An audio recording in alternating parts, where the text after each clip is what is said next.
These notes are on the introduction to logarithms. So if I gave you the problem 2 to the x equals 8, you could solve that. And you could solve that because you know that if x is 3, then 2 to the 3 equals 8. That's solvable. But what if instead I gave you the problem 2 to the x equals 10? So at that point, I could pull out my calculator and I could start estimating. So 2 to the, I know it's going to be a little bit more than 3, so maybe we'll say 3.3. Not quite high enough, that gives me 9.8 something. So 2 to the 3.4. Too high, so 2 to the 3.35. Too high, so 2 to the 3.34. Still too high, 2 to the 3.33. Still too high, 2 to the 3.32. Oh, too low, so 2 to the 3.322. Oh, so close, I'm getting 3 zeros there, but it looks like it's a little too high, so 2 to the 3.2, 321. Too low, so 2 to the 3.3211. Too low. So I could continue this process forever. I could work on this until I'm blue in the face, and I'm never actually going to get exactly what that value should be, because it isn't an exact value. So mathematicians had to find a way to figure out what that x is, and so they needed a new function. And the function that they came up with were logs.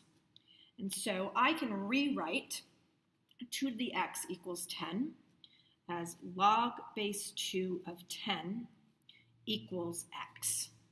And then I can plug that into my calculator. Now, plugging this in is a little bit tricky, so I'm not going to show you what I plug in, but I want you to remember that a second ago, we were estimating that power to be 3.3211. And look right here, 3.219. So my estimation was getting closer and closer, but it wasn't exact. And so my answer here is that x is an approximation. X is approximately 3.322. We'll round to 3 decimal points. So this means that I can rewrite logs. So I have b to the k equals n. I can rewrite exponential functions, oops, this should go both ways, as log base b of n equals k. It also turns out that this is what allows me to write the inverse of a logarithmic function. So if I had y equals log base 2x, I could rewrite that function. It's equivalent to 2 to the y equals x. Now, if I try to graph this into my calculator, however, I can graph the first one. And again, the way I graph this is not important at this point. Just know that what I am plugging in is what allows you to graph this logarithmic function. And I get this lovely shape. But you'll notice that in this case, this is the equivalent function. However, I can't graph this function as it is given in my calculator. So I would need to graph so this function and this function are exactly the same. That's what they would look like when I graph them. However, you'll notice that the x and the y, that I can't plug that function into my calculator since my calculator says y.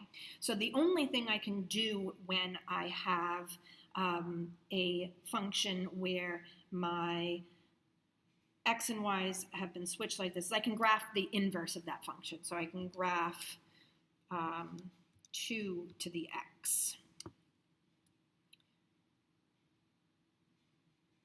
And there's the inverse. Again, remember that inverse is a reflection over the line y equals x. So these are equivalent, these are equivalent, these are equivalent, which also means that if I go back up to my first line, that log base 2 of 8 equals x is also equivalent to 2 to the x equals 8.